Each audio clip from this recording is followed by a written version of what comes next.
আজকে আমি রুই মাছের মাথা দিয়ে মুড়ি ঘন্ট করছিলাম। তো মুড়ি ঘন্ট করার সময় আমি এক হাদিস শুনছিলাম। তো হাদিস শোনার এক পর্যায়ে একটা হাদিস আমার কানে আসলো।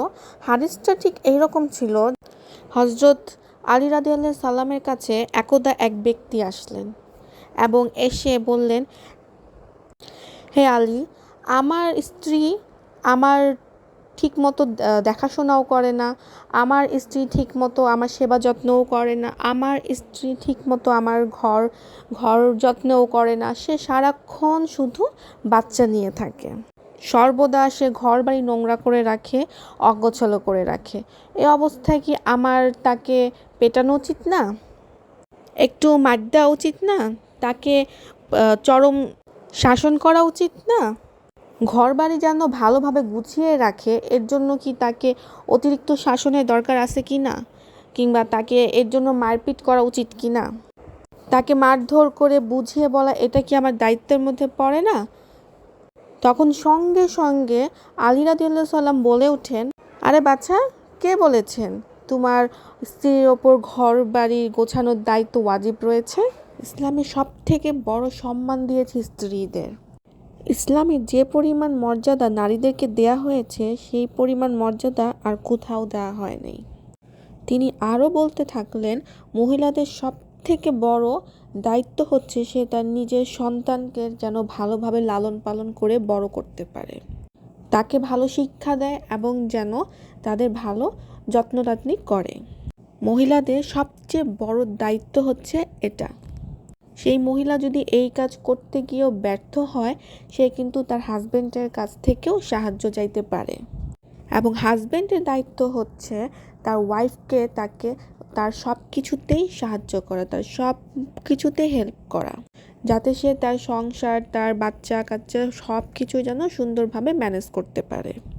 একটা ওয়াইফ যদি তার বাচ্চা কাচ্চা লালন পালন করার পর যদি তোমার ঘর বাড়ি টিপটপ করে রাখে, তোমার সংসার সুন্দরভাবে সাজিয়ে গুছিয়ে রাখে, তাহলে ওই হাজবেন্ডের জন্য এটা হচ্ছে বোনাস। তাহলে এটা তোমার জন্য দয়া করলো, তোমার উপরে দয়া দেখালো। এই যে তোমার ওয়াইফ তোমার বাচ্চাদের লালন পালন করছে, তোমার ঘর বাড়ি টিপটপ করে রাখছে, তোমার জন্য রান্না বান্না করছে, তোমার সংসার ঠিকঠাক রাখছে, এর জন্য তোমার উচিত তোমার ওয়াইফকে প্রশংসা করা, তাকে সম্মান দেওয়া, তাকে মর্যাদা দেওয়া, তাকে অ্যাপ্রিসিয়েট করা যে সে একা হাতে এত কিছু ম্যানেজ করতে পারে। আর তুমি বলছো তুমি তাকে মারপিট করবা, তাকে শাসনের মধ্যে রাখবা, তাকে পিটাবা, এই সামান্য অল্প কিছু তোমার জামা কাপড় গুছিয়ে রাখেনি বলে, তোমার জন্য ঠিকঠাক করে ঘর সংসার পরিষ্কার রাখেনি বলে।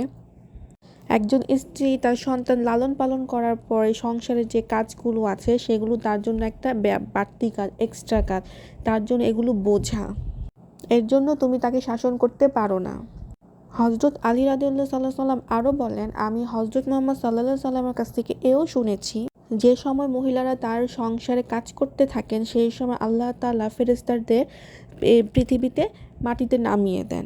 যতক্ষণ পর্যন্ত এই মহিলারা তার সংসারে কাজ করতে থাকবে, ততক্ষণ পর্যন্ত তুমি তার এবাদত করতে থাকো, আমি সকল এবাদত তার আমল নামায় যুক্ত করে দেব। সুবহানাল্লাহ।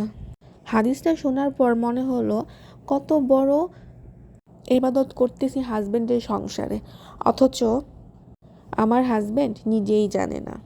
যেসব ভাইয়ারা সংসারে কাজের জন্য ওয়াইফের সাথে cat cat cat cat cat cat সারাক্ষণ করতেছেন, তাদেরকে এখনই বলতেছি, গুনাহ থেকে বিরত হন, ওয়াইফকে সাহায্য করুন। আপনার সন্তান যে লালন পালন করছে, এটাই অনেক, এটাই যথেষ্ট। আজকে করেছিলাম অনেক মজার একটা রান্না, সেটা হচ্ছে মুড়ি ঘন্টার বাঙালি এক রান্না, মুড়ি ঘন্টা, রুই মাছের মাথা দিয়ে মুড়ি ঘন্টার রেসিপি।